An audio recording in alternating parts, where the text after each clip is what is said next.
So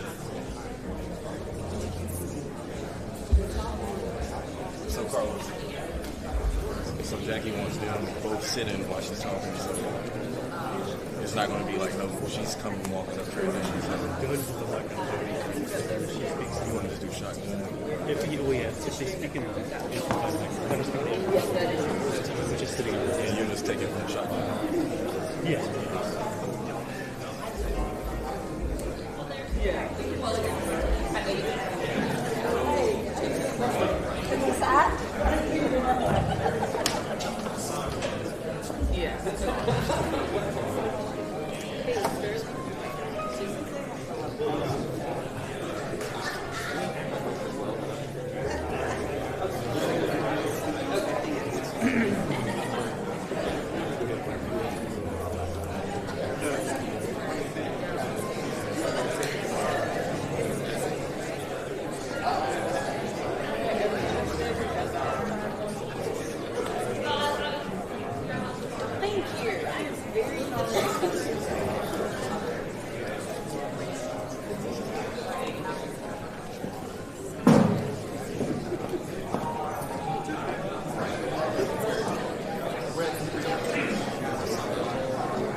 I saw on the email about the ugly spectrum.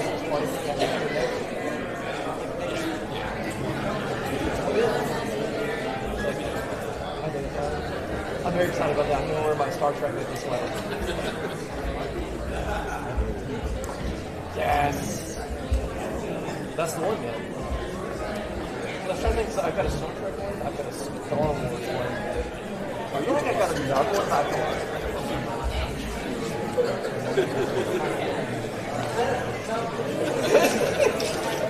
Psych! The thing is, like, the Star Trek one is strength the halls and has different prize. It's like more traditional. The Star Wars one is just like Luke and Darth Vader fighting like in Empire Strikes Back kind of thing. So it's not as festive, but I still think a good sweater because it's very nice. Yeah, it's like, yeah, it's fine.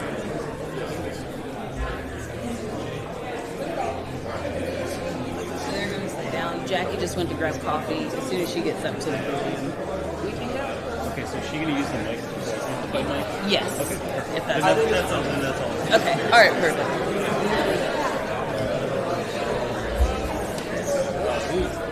Oh, that's my son.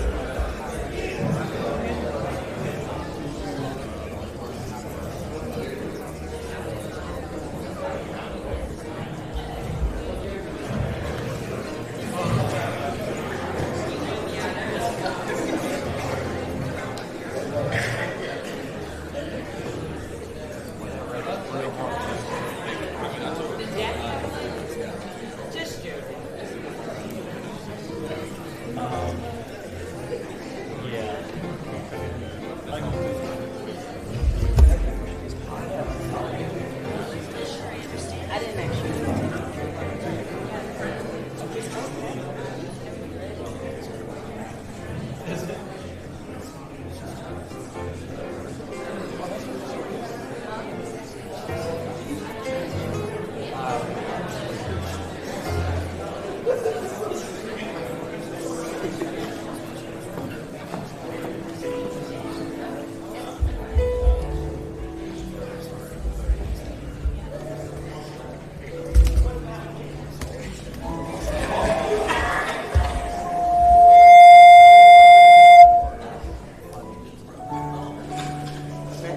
All right.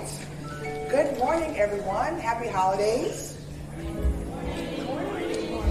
Welcome to the inaugural end of the year all staff meeting. My name is Jacqueline Boone, and I'm the Chief Creative Economy Officer for the City of Greensboro.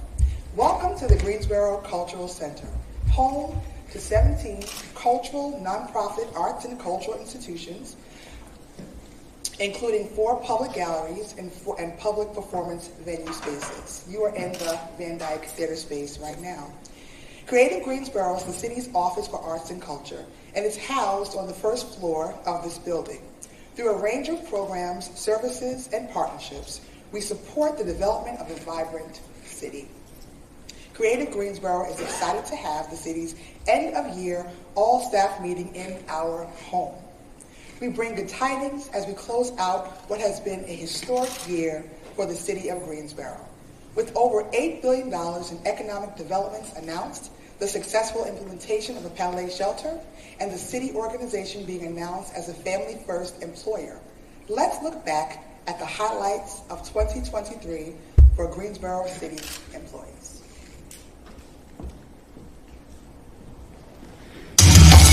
It goes without saying, the city of Greensboro is an amazing place to live, work, and play. Providing the community with endless economic opportunities and an exceptional quality of life is at the core of our mission, but none of this would be possible without each of you. As city employees, you play a major part day in and day out. Throughout the year, you have gone above and beyond for our residents and for each other. We want to take a moment to spotlight a few of our G-Force members who exemplified dedication and excellence within the past year. For Greensboro, I had been a national officer before in the organization, and I got to travel a good bit and see what was going on with different communities across the country, their planning successes, champions, and some of their challenges, and bring back those lessons to Greensboro. Greensboro is a welcoming community. Greensboro is a diverse city. So we were able to show that Greensboro's hospitality, to our new arrivals and refugees, and make them feel safe and welcome in their own city, their own new home, which is the city of Greensboro. The smile that was on my face, I was calling my mom and other people in the family and saying, "You're not going to believe this," and they're like, "Well, you've been working 6 days a week, but it wasn't just working the 6 days a week. I enjoyed the job, and I enjoyed the camaraderie with the guys that we got here. We've got some really exciting plans statewide. And, over the past couple of years, I've been working with a lot of people on this language access subcommittee around language access efforts, sharing best practices, ideas, creative programs that we're doing in our cities. And I'm excited to pull these ideas together and really implement something, a policy, an executive order, something at the statewide level. My father was a 20-year Air Force retiree. So giving back to the veterans has always been a passion for me. We started the program. We were the second chapter in the state of North Carolina. So we've been doing it since 2017. I've had guys that have been coming for every session. They have a blast, but it's nice this year I have staffing that I can sit back and watch and see what we created. We have so many great stories to tell about things happening in Greensboro that we are just honored to be recognized with some of the biggest names in the Parks and Recreation field.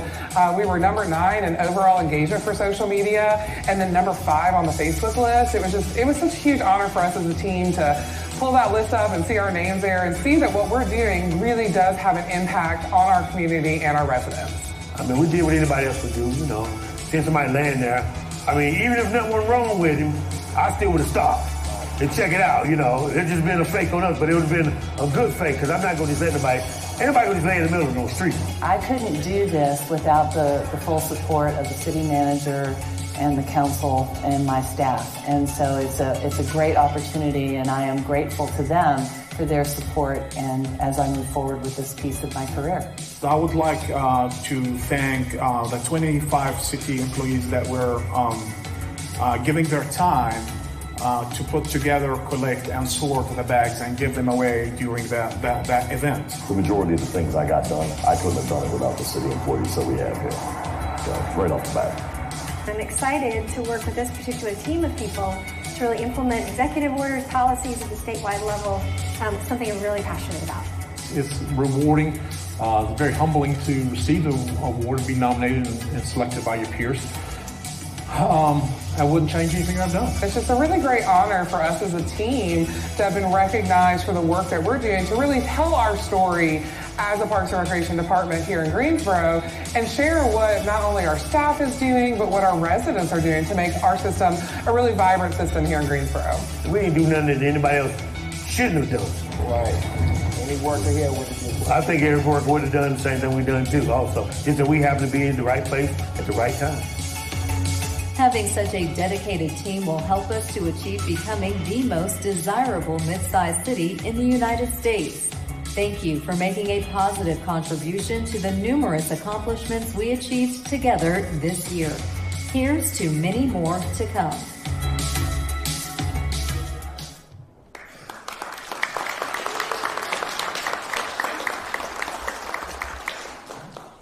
Thank you to all the city employees going above and beyond to make this city the most desirable mid-sized city in America.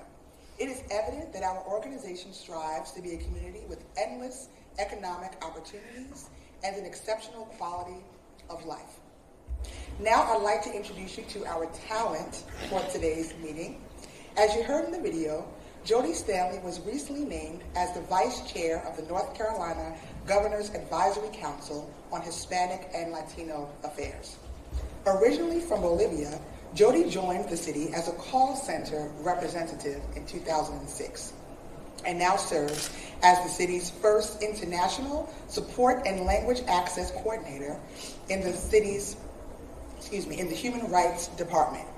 In partnership with People and Culture, she designed Greensboro Speaks, a basic Spanish class for city staff that includes instruction on cultural humility and overview of the U.S. immigration system, language access compliance, and implicit bias training. And now our city manager, Taiwo Jaiyeoba. City Manager Jaiyeoba is approaching his second year leading the city of Greensboro. As we affectionately call him, Ty previously worked with the city of Charlotte, where he served in a dual capacity as Assistant City Manager and Director of the Planning, Design, and Development Department.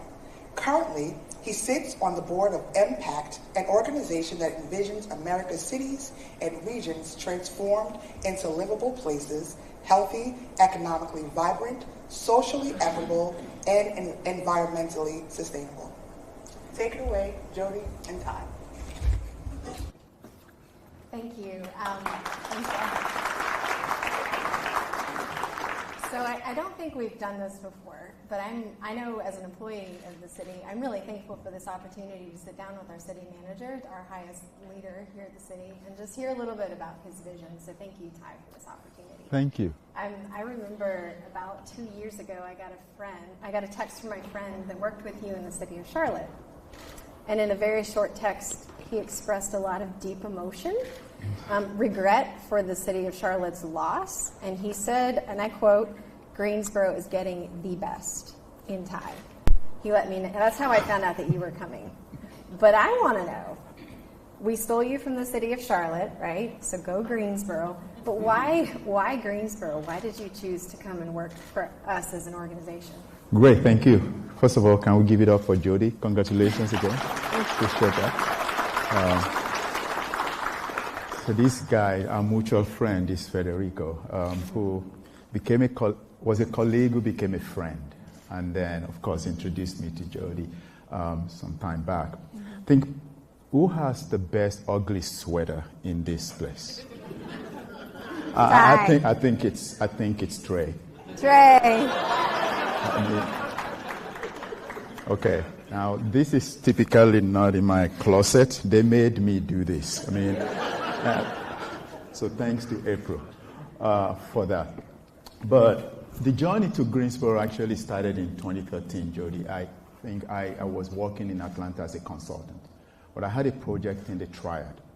So flew in that morning to PTI, and a colleague, Claire Brinkley, picked me up. And when Claire picked me up, I said, "Claire, this is a beautiful place. I'd love to live here one day." And she said, "Why?" I said, "The tree canopy. It's incredible. It's beautiful. It's green. It's just lovely. And then the traffic, because it's the bane of my existence in Atlanta in those days." I said, "The traffic, we were able to get to project site easily and come back." And so I always had affinity for the Triad for a long time. And then I had a daughter who went to school at Howard University. And so driving from Atlanta to Charlotte to go to Howard, you always had to drive on 85, right? And you notice Granova. What's Granova? Where is Granova? And then you see Greensboro. So back in 2021, when the opportunity came up, I was at a good place in my career. I felt like I wasn't looking for a job. As a matter of fact, I'd had 2 offers, one internationally, and a friend of mine had just become a mayor of a major city, I won't mention, and he wanted me to come and be his chief of staff. And I said, no, I'm not doing that. But I was looking and thinking at that point in time, if I were to do anything drastically, what would that be? Where will I invest the next season of my life was a question in my mind. So decided to put in the application and then drove down to Greensboro a few times. And I think a few things that I did not know that I found out in the process. First of all, I did not know that A&T was the largest HBCU in the country. I thought it was Howard University. Yes. I mean, exactly, I give pride. And I'd always thought that one area where Charlotte was lacking was the lack of natural or even man-made water features within the city. But to have a city that has at least 4 lakes or so within the city, I thought that was pretty cool. And because the competitive nature in me, every time I saw, and I know Parks and Rec people have heartburn over what I'm about to say here, the Trust for Public Land, it's called, they do rank cities in the country with parks and recreation amenities and all of that. I'm always looking for those cities that are above Charlotte because it just was so upsetting. And I would see Greensboro right above Charlotte. That city, I need to know more. And then the further I realized that there was the Greensboro A&T4 and then the International Civil Rights Center Museum, found out about the GSO 2040 comprehensive plan because we were in the middle of a comprehensive plan in Charlotte. But the part of it that I thought was really huge for me was that municipal equity index, perfect score. I thought that was huge because that wasn't something every city did. And so that attracted me to the city. I don't know how many times I came, but I always thought that, you know, in every time you make a decision, for me, you do all of the analysis, but for me personally, because I'm a person of faith, I had to also pray and think about this. And I always thought that the Greensboro was a green light for me to come to Greensboro. You get that? The green in Greensboro was a green light for me to come to Greensboro. So here we are, 10 years from 2013. Did that answer your question? Nice, that did. So you've been here about 2 years. Yes. Okay. Since your time in this position, being around all of us amazing people, being in this incredible environment, I love the city too. It's an amazing experience to get to work for the city. How has your vision of the city shifted? Is there anything that's changed from the time you started to today? And a second part of that question, my husband shares a story, an anecdote from NASA, where someone asked a NASA maintenance worker what he did for NASA. And he said, I helped put a man on the moon, right? I think as city employees, we all feel a strong need to be tied to something greater than we are. So how can we as city employees support your vision? So I'll start with the second question first. So I shared an email with our colleagues a few weeks ago, and I said, at the end of the day, we are all economic developers. Whether you work behind the scenes to put this mic in my hands, or you are, clearing the snow like we saw this in the video, or you're an admin person, or public safety, or you help save a life. At the end of the day, there's a reason people choose Greensboro. And I like to think that all of us are the reasons people choose Greensboro. Whether it's an $8 billion investment by Toyota, frankly speaking, they could have gone somewhere else. Boom said the driving factor behind their location was they were looking for a place where they could test the supersonic jet over the Atlantic within a short flight distance. Greensboro is not the only city that qualifies for that type of thing. I like to think it's the work that everyone in this room or everyone in the other rooms or locations and those who are watching us this morning had a role to play in bringing Toyota here, in bringing Boom here, in LT Apparel being able to locate, and all those businesses like Underjet that have expanded. Frankly speaking, they chose us because we are here and we do the work that we do. We may not be doing it perfectly, but the fact is that sometimes perfect is the enemy of what we really need to get done.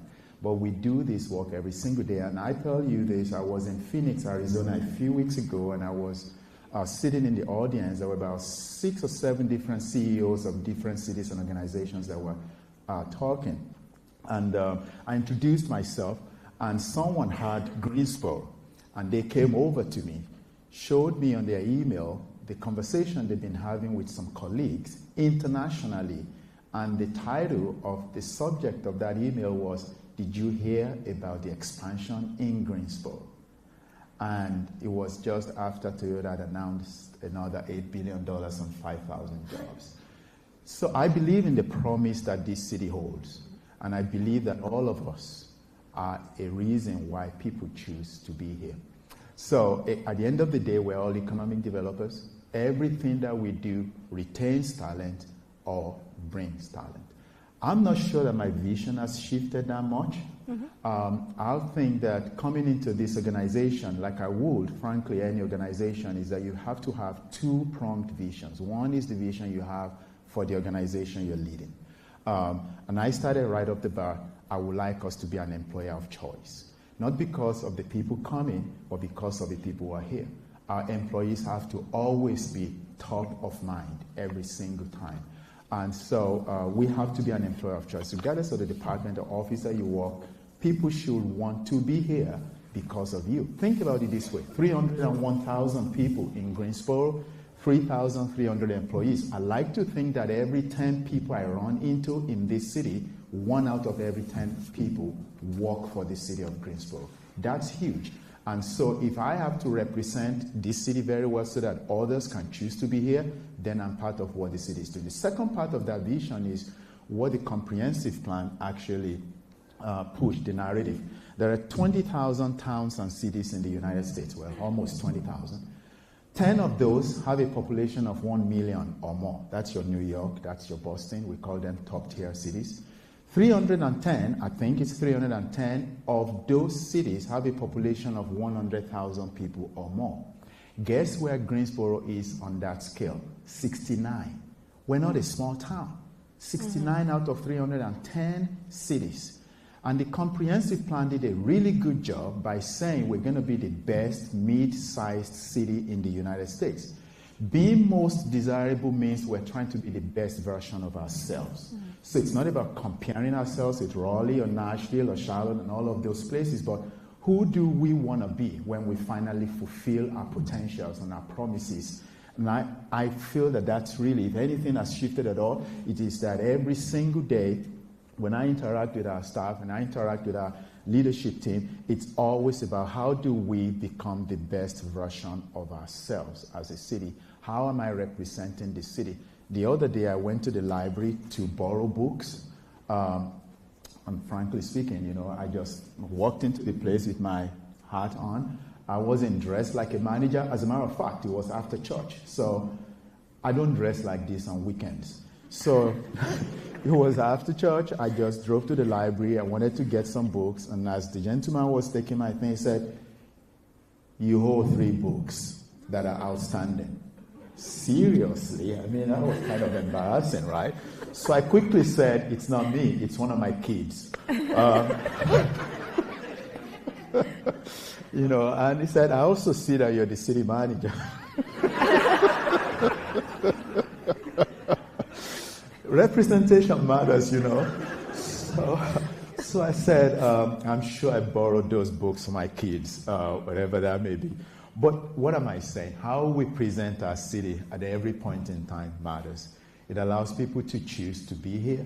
It allows people to want to be here. It allows people to also want to emulate some of the values that we as a city, we hold. Mm-hmm. So you migrated to the United States, Yes. as did I. And I think it's absolutely brilliant that we have our first immigrant city manager, first generation immigrant city manager.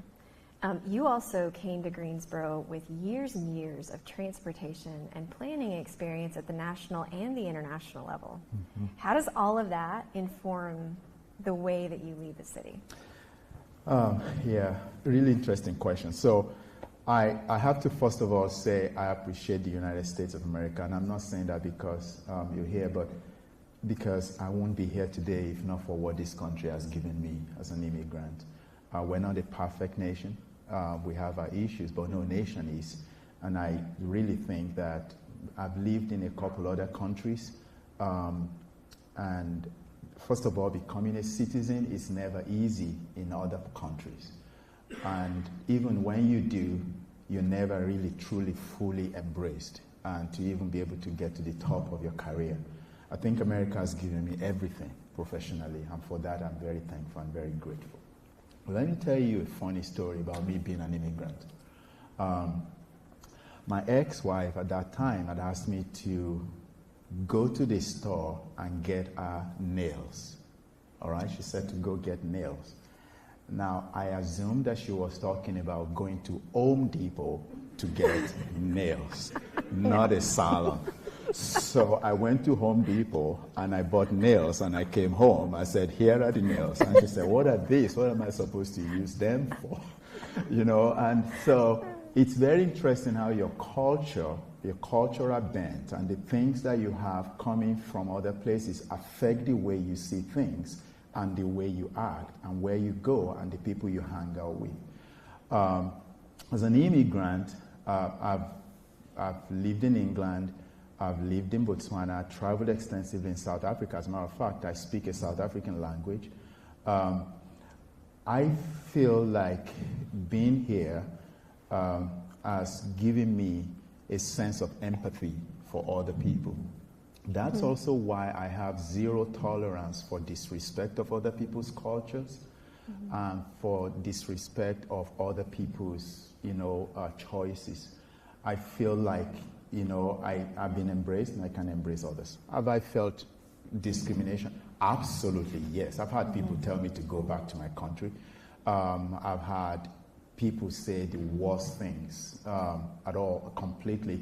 But if, what is it that Winston Churchill said? If you stop to throw stones at every dog that barks, you'll never get to your destination.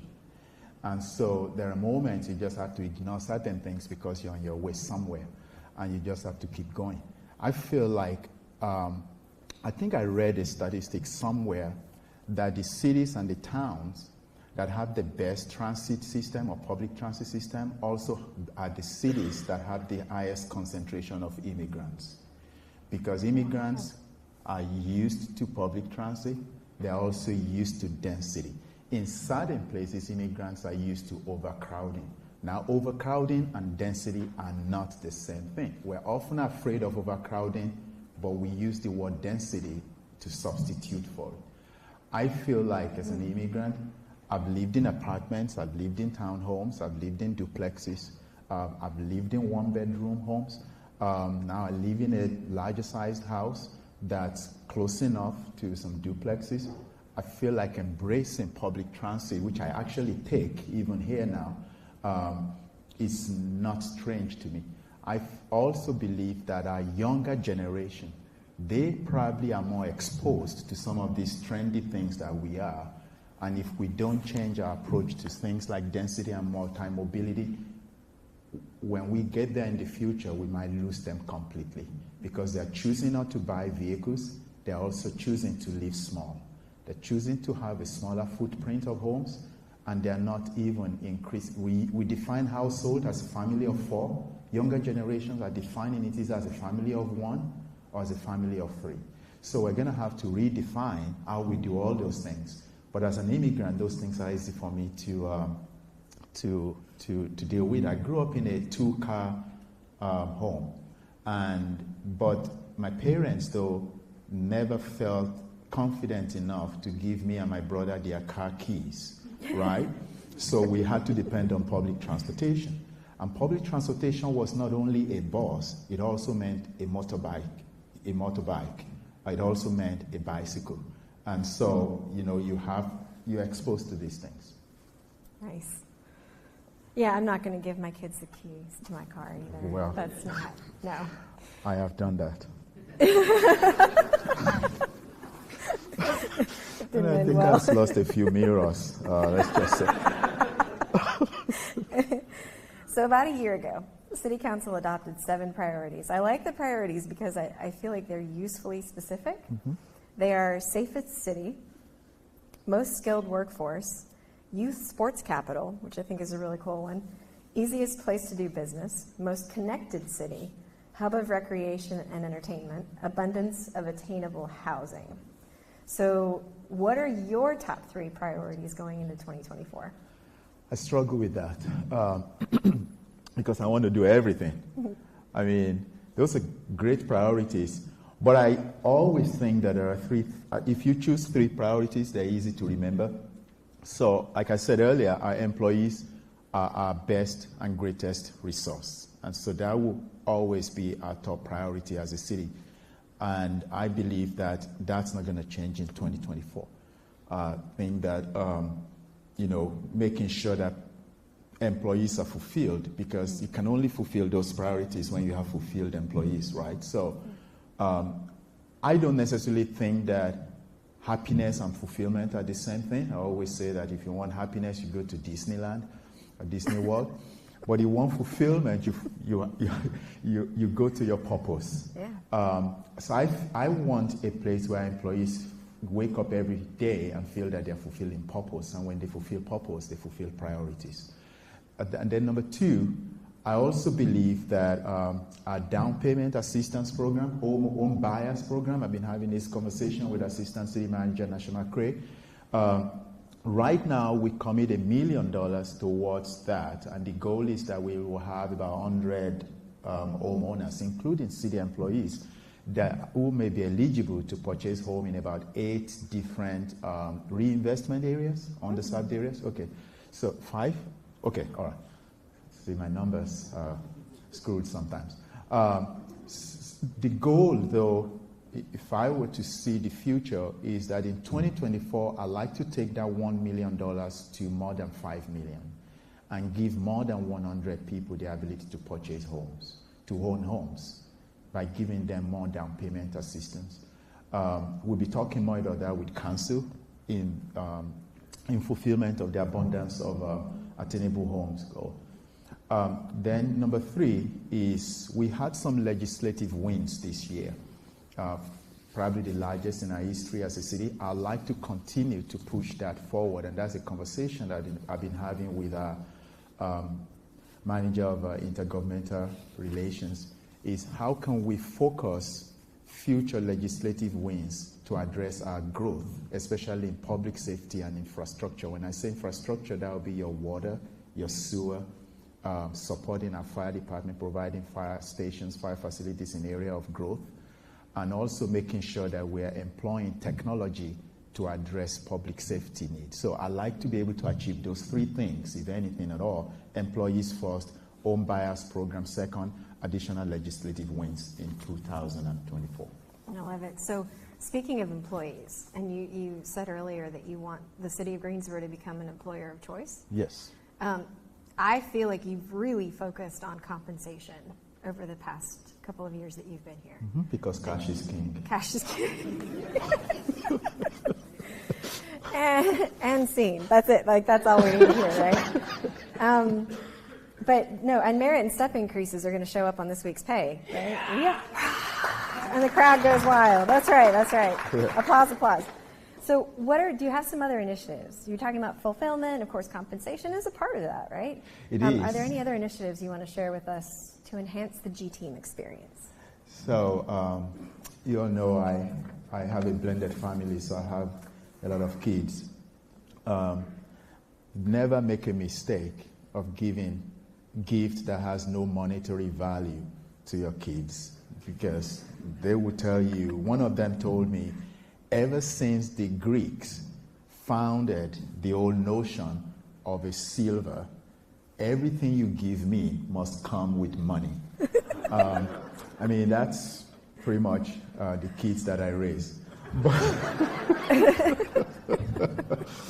But I also feel that part of being a fulfilled employee, though, is looking at your pay stub and feeling that, you've been compensated. Maybe we may not be able to pay you everything that you do, but you compensated well.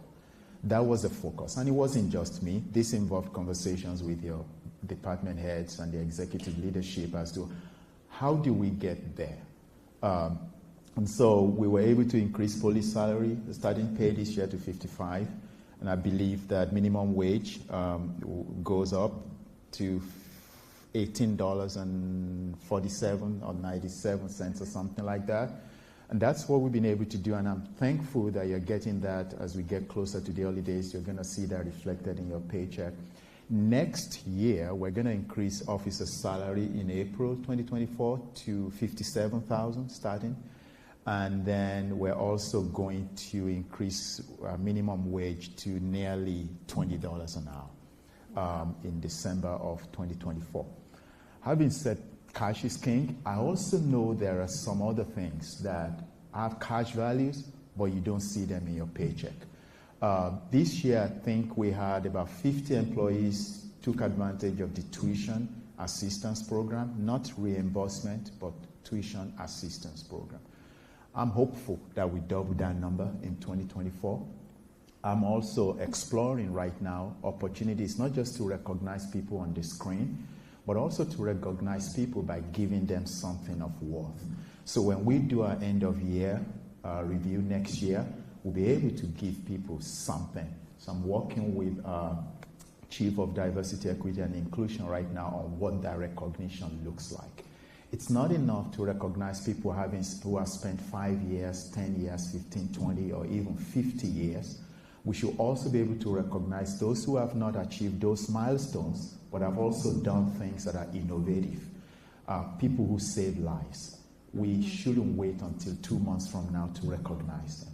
There's got to be some recognition that the city and the elected officials are aware of who are the people doing this thing. I'm sitting right here, and I'm probably the one people see on the screen as they tune in. But the fact of the matter is that you do the bulk of the work. In fact, you do all of the work, frankly speaking. And I believe that you should be recognized.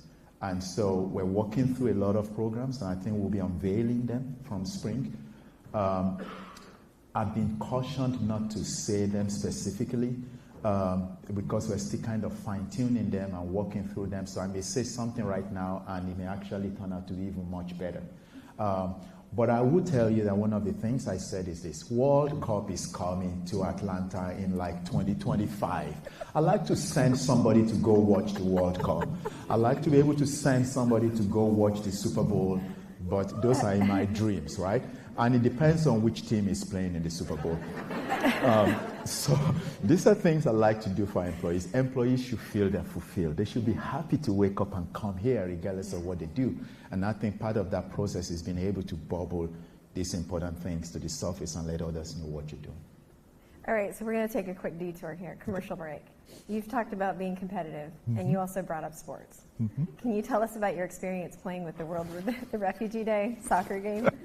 Some of you played on that team, so the refugee community in Greensboro challenged the city to a soccer game, and you had only been here a couple of months, and you went out on the field and you played with the rest of the team. Tell us about who won. Well, how'd that go for you? I think I played for, I don't know, maybe less than an hour. Yeah. But I spent 2 weeks nursing my ankles. But it was fun. It was absolutely fun to be able to engage. See, when I was 14, I tried out for English Premier League club. Wow. I didn't take the option, and because my parents were academicians, and when your father is a university professor, there's only one direction in life you go. And it has to do with books. And so, but I've always loved soccer, and I've been known to fly to England to watch soccer games. And I didn't participate this year. I think they won last year.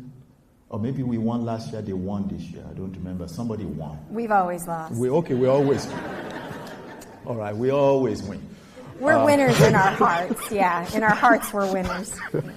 So I'll encourage you to come out for the next one because I am planning to be ready.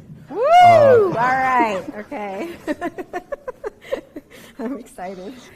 I've heard you speak in a couple of different settings. And one thing that strikes me about you have a leadership philosophy that I suspect is informed from your experience as an employee. Yeah. Right? Yeah. And I've heard that come out in your conversations. Can you tell us what you've learned about leadership from being an employee? Interesting. So I came to the United States in 1996. I lived in California, Sacramento to be exact, and I was working as an assistant city planner. But I had a situation that came up. I didn't know what to do. I did not know who to go to, actually, but so I shared this information with a couple of our employees. A few months prior, for some reason, there was an open call for employees to participate in an equity roundtable or so. That was in 1996. And I felt like somebody needed to be in that roundtable representing the immigrant community, because I was not just the only black male in the planning department. I was the only black male in the planning department, but I was also the only immigrant.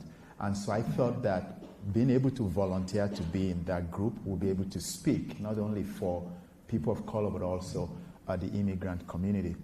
So I was there. So I called a couple people who were also part of the roundtable, and I expressed my frustration to them that I did not know what to do. I was worried that if I went to my director, there may be retaliation. So I just decided I'll see how this plays out. And I got an email from the deputy city manager. It was emailed in 1996. So, I mean, probably was slow, man. I don't know. But I got an email from the deputy city manager. We're all hearing the dialogue sound right now. Jack Christ is his name. I still remember. And he invited me to come and have a conversation with him. So I did. I went over there, and when I walked in, the city manager, Bill Edgar, was there. Wow, there were two of them in this big office. I was intimidated, and I was wondering, what did I do?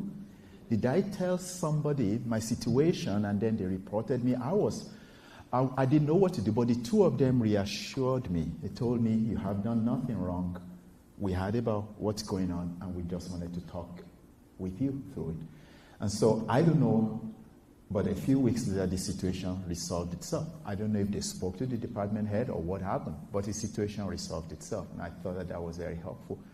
There was also another time I was a planner, but I was asked to manage an engineering project. I did not even know where to start. But I remember the assistant general manager called me into her office, and she said, I'm not asking you to go to the moon. I'm just asking you to lead an engineering project. Whatever you need, I'll be willing to work with you through this. Now, all my career, I've never been trained as an engineer. I'd always been a planner. But I did that job. I was able to deliver a $300 million engineering project, delivered it on the budget and on time. And I'd never gone to engineering school. But the only reason it worked was because she, Diana Kano, I will always remember, supported me all through. Fast forward to almost 2 decades later, Diana and I are still really, really good friends. She's retired, but I still call her even till today to pick her brain, especially when I'm talking to Hannah Cockburn on those transportation engineering. So when you're thinking about those experiences that you had with people, how do you lead?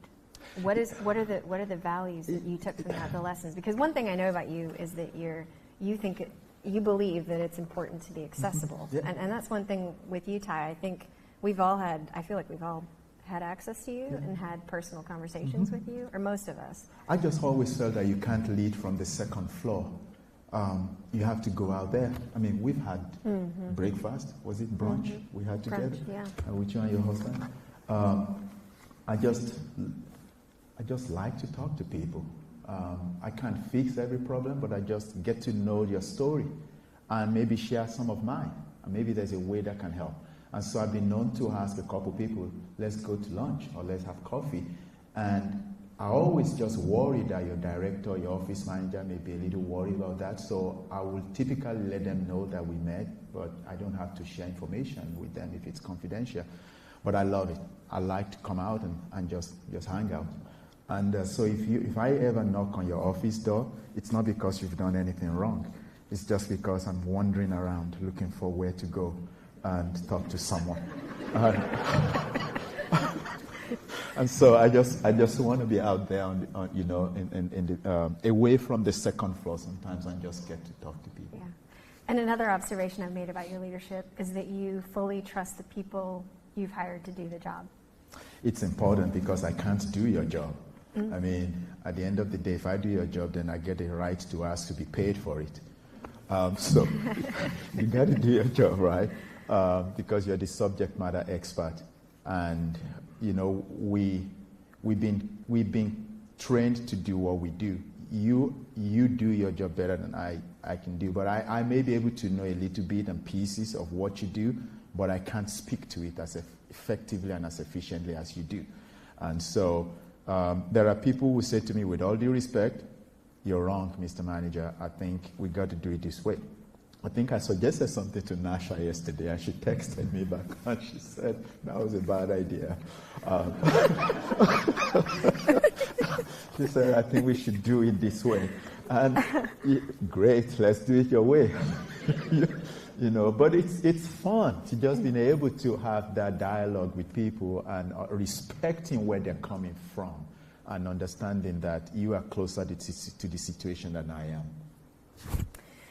So you're really passionate. And I see that she's working closer to trying to shut us up. No, I don't feel, we're still good on time. We're okay on time. Yeah, all right, here we go. So you're really passionate about transportation. Yes, and absolutely. I know that we just did that big survey and, looking at the transit system, and we're working with a contracted agency or whatever. If I could hand you a magic wand and you could change something about the transportation system in Greensboro tomorrow, what would that be? Wow, magic wand. Yes. I would like to see a light rail system connecting High Point and Greensboro and Winston-Salem. Wow. Yeah. Because between those three cities, I think we're almost 800,000. But there are subject matter experts in this room, like Reggie and Hannah, who will tell me that may not be doable. As a matter of fact, I think Anna Cockburn, our Director of Transportation, shared with me the concept of ultra-light rail transit that could be less expensive and easier to do if you were to do something like that. The next best version of that is a bus rapid transit system that I believe can connect your GTCC, essentially take over Route 11, which is my route. Self-serving, yeah, I know what you're thinking. Goes from GTCC right in Jamestown, get on Westgate City Boulevard. We'll be able to connect all those commercial activities along Gate City Boulevard until you get to Curie Convention Center and Four Seasons. Mm-hmm. Go past it to get to the Coliseum and the Convention and Visitors Bureau, and then keep coming down to UNCG at Tate, and then continue to go on to hit the industry of the blind and the social service providers we have at Eugene and Gate City. Keep going on to cut across Gate City, Eugene L, to get to Union Square campus, where we have 2 universities and three universities and Cone Health, and then connect with the future Windsor Chavis NOCO area, connect with the Gateway Gardens and the A&T Research Center, and then hit 40 on the east side of Gateway. I would like to see that to happen every 5 to 7 minutes. I don't think it will have a dedicated right-of-way, but it will be a way to move people quickly. How many people have been to the Coliseum on events nights? Okay, it's literally everyone. How many people hate that you are driving to get there? Okay, how many people hate that you have to look for parking space to even do that? Okay, how many people hate that you have to get out after the event, to come home? Imagine a world where you just park somewhere your vehicle and jump on a bus rapid transit that will drop you at the Coliseum, and you do not have to drive and experience that frustration. Your stress level will go down. Your blood pressure will be stable. You don't have to buy gas. You don't have to fight with people in the parking lot. You don't even have to worry that, somebody may give you middle finger while you're driving. No, that's the advantage of public transit, especially if we can't afford the ultralight rail, we can afford a bus rapid transit system that can connect that. And if I have to maybe swing that magic wand even further, I'll say we take it from GTCC all the way to High Point, because of some of our people who live in High Point, who work in Greensboro, might be able to take advantage of that. Yeah, that'd be incredible. See, I've thought all that. You really have. You took that magic wand all the way. I use Route 11 every now and then, so I figured that my route would be the best, most logical route. So, and this is a conversation I think is a little more philosophical, but I think when you talk about transportation, we're talking about one of those city council priorities, the most connected city. Yes. Right? Mm-hmm. What is the impact of a city being connected by transportation? Huge. I mean, Reggie, correct me if I'm wrong, but I think for every $1 you invest in transit, you see $4 or $5 that you get back in return. Okay. And you create almost 10 jobs as a result of that. People don't know this, but a lot of communities that are minority and underserved and low income have the possibility of losing jobs or even losing housing if they don't have access to public transportation. I know someone who will often leave Charlotte to go to Statesville for dialysis. Think about that. And that journey took over 2 hours to do it. Imagine having to go to your specialist if you don't have a vehicle. I also know somebody who lost the ability to rent an apartment because they had to transfer and they missed their connecting bus. So they had to wait over an hour for the next bus to come. And by the way they got there, they had lost the opportunity for an apartment. And so we take it for granted because for the majority of us, we have our own vehicle, or we can afford to call Uber or Lyft. If public transit is available, and I believe it's going to be very helpful for us as a growing city going to the future, however we do it, it's got to be frequent, it's going to be fast, it's going to be reliable, and it's got to be accessible. Yeah, that's incredible. And I think this idea of being the most connected city, it goes beyond transportation. I think us as employees, it's really important for us to hear from you as leadership and hear what your vision is. So I thank you for sharing that with us today. So before you close us out with some final words about sort of what you want to achieve in 2024, and thanks for all the amazing work in 2023, I have to ask, holiday traditions in the Jaiyeoba household. Anything that y'all look forward to, things that you do? Okay. Sleeping. Sleeping. But the night before, we typically will watch It's a Wonderful Life. Aww. I have watched it about 100 times. I can tell you that story from the beginning to the end. And I know people think it's black and white, but the fact is that It's a Wonderful Life is great. So you watch that until about 2 or 3 a.m. in the morning. You sleep in, you wake up, the kids don't want to come out, so you incentivize them by telling them you've got gifts. So everybody comes out and they open their gift and all of that. And then we put puzzle pieces together. We actually have a place where we put puzzle pieces together. And then my oldest was born on Christmas Day. So all of those celebrations have nothing to do with birthdays. And so we have to create a space of about 2 hours between the celebrations. Then we get on the birthday celebration. And after that is done, everybody just does whatever else they want to do. Yeah. That's amazing.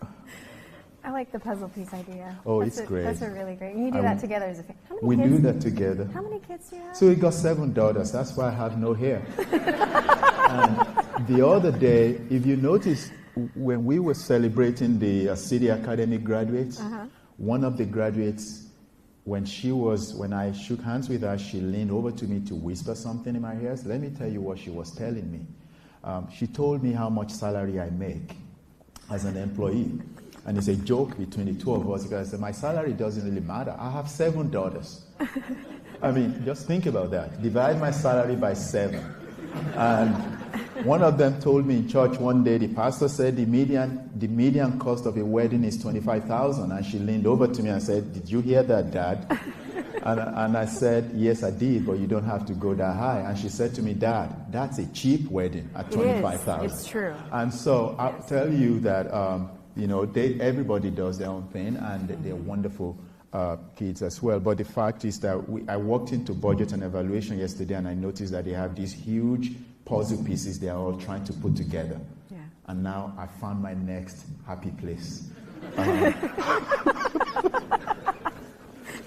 So any final thoughts for us as we Well, close I out want to say 2023? thank you. You guys are awesome. You guys are wonderful. I don't know everyone's names. I don't know, and I may not be able to remember everybody's names, even if I know them. But I always will be interested in, you walking up to me if you see me on the streets, if you see me at Harris Theater, if you see me at Publix or wherever other places where you see me. Somebody saw me at Food Lion the other day and asked me if I shop at Food Lion. I said, yes, that's why I'm here.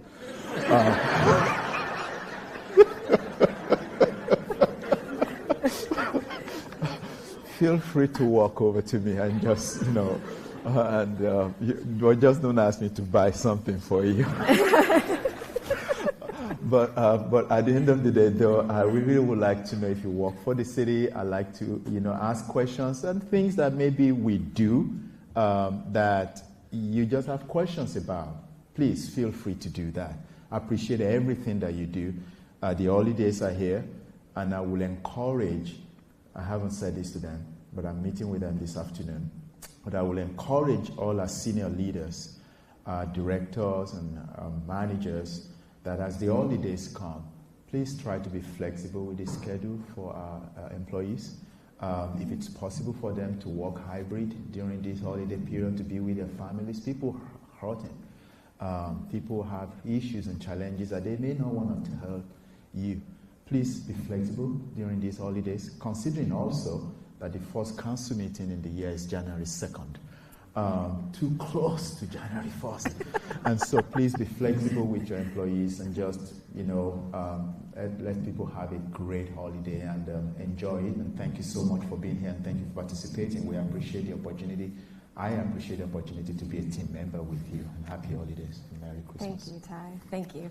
I think, Ty, one thing that comes through when you talk is empathy. Mm-hmm. And I just want to say thank you.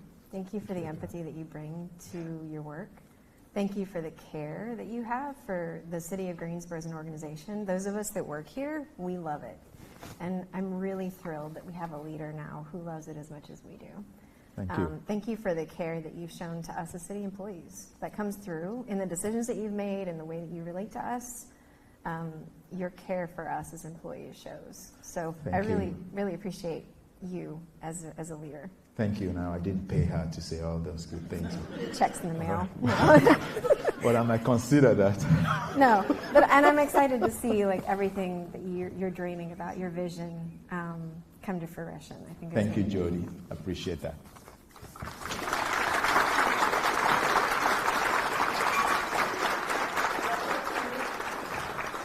Thank you both for a very robust conversation. I think we all have been really delighted to learn more about your vision for the city and sharing your thoughts. We really appreciate that. Thank you to our communications team, to April Albertson, who put this event together. Thank you.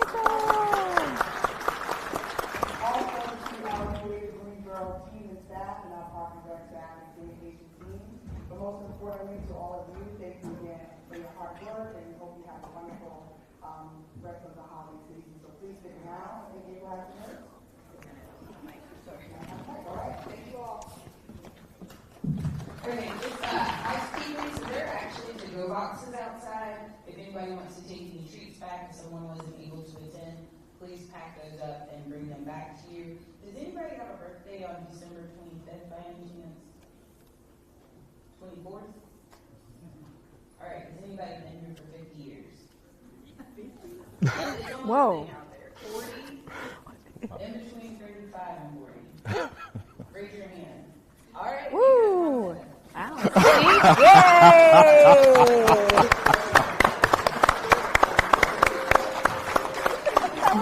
That's incredible, I know.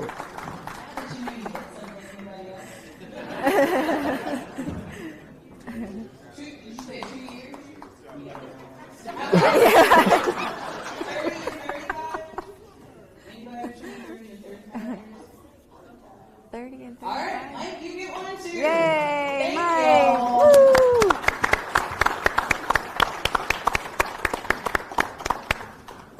That was good. You should do this while leaving. Yeah. No. That was No, awesome. really? Yes. Yes.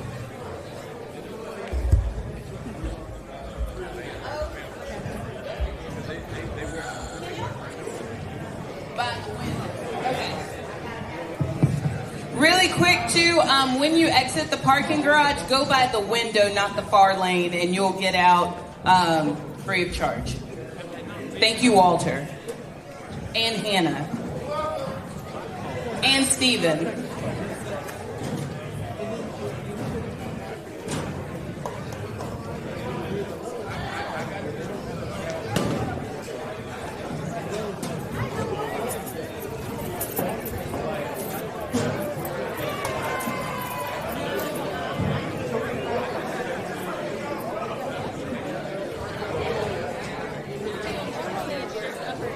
I didn't know she was the MC when you introduced me to her. Bye. Have a good one. Merry Christmas. I will.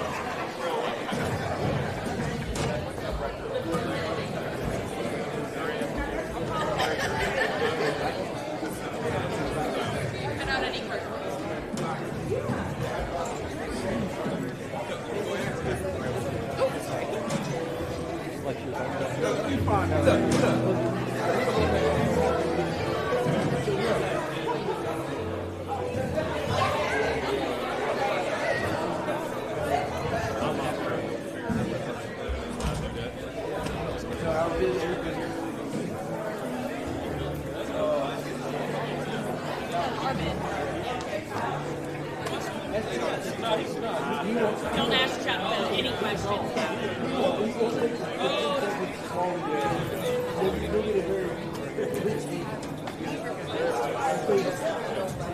Hey, bud, how you doing?